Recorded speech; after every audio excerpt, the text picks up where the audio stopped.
Hello, everybody. Hope you're having a great day today. I am, because this is the day the Lord hath made.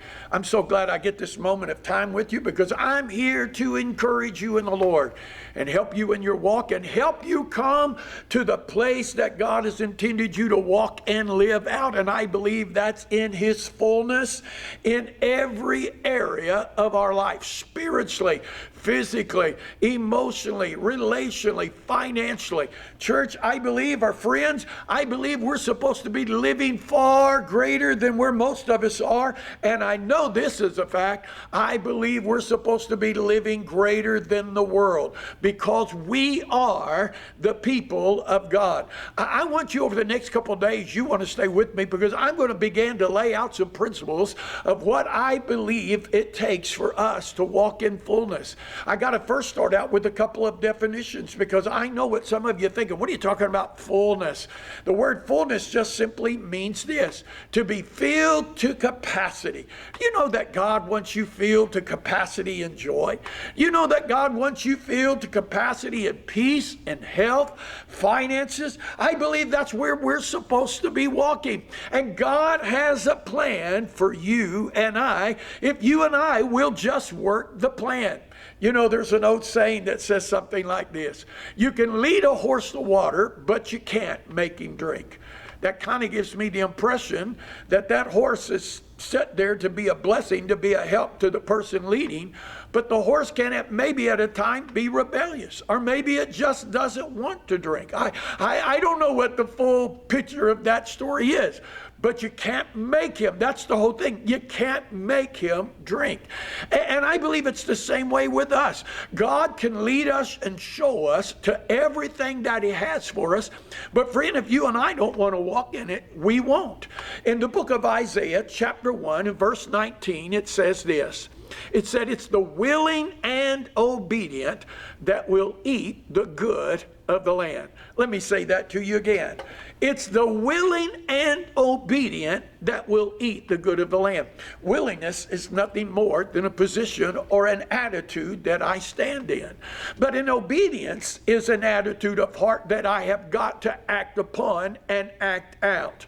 And so here we are. The willing and obedient shall eat the good of the land.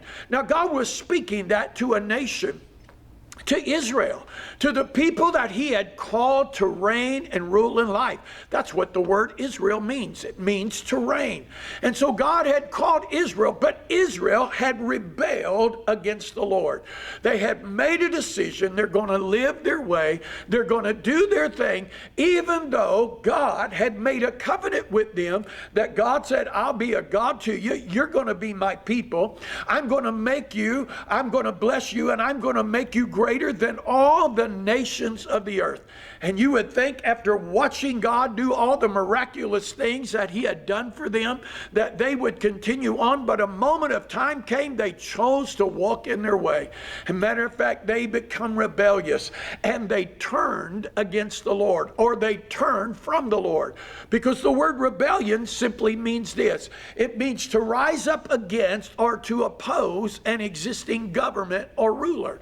So God had already set order and told them how, if you follow me, I'll see that you walk in fullness. But Israel chose within their own heart to follow their own way and do their own thing. And they sinned against God.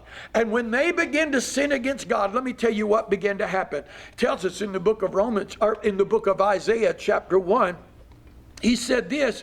He said, it doesn't matter what I do. You continue to revolt more and more. This is verse 6 now, or verse 5. He said, the whole head is sick, and the whole heart faints, and the sole of the foot even to the head. There is no soundness in it, but wounds and bruises and putrefying sores. That's a hard word to say.